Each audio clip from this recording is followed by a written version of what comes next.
Bien sûr, nous sommes mobilisés depuis lundi. Il y a des signes qui nous montrent que nous pouvons changer la donne, notamment le nombre d'abstentionnistes dans les électeurs de gauche qu'on voit dans nos secteurs. Vous savez, dimanche dernier, les Marseillais, comme beaucoup de Français, ont donné un avertissement au gouvernement.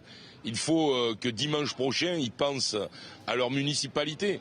Marseille, on doit régler les problèmes de sécurité, les problèmes de pauvreté, les problèmes d'embouteillage qui sont massifs, les problèmes de pollution.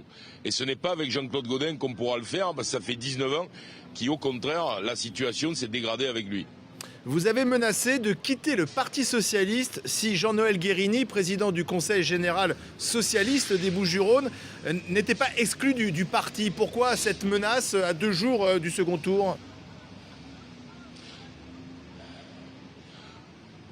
Écoutez, j'ai répondu à une question, ce n'était pas préparé de ma part, mais quand on voit que 2 systèmes, celui de la mairie de Marseille, dont on connaît le clientélisme immobilier notamment, et celui du Conseil général des Bouches-du-Rhône, dont on connaît les pratiques, s'allient, puisque nous avons à Marseille des listes communes entre M. Gaudin et M. Guérini, je pense que maintenant il est temps de passer aux actes. Et simplement que les Marseillais se rendent compte, mais j'ai plutôt le sentiment que c'est le cas en discutant avec eux, que la politique ce n'est quand même pas n'importe quoi à ce point.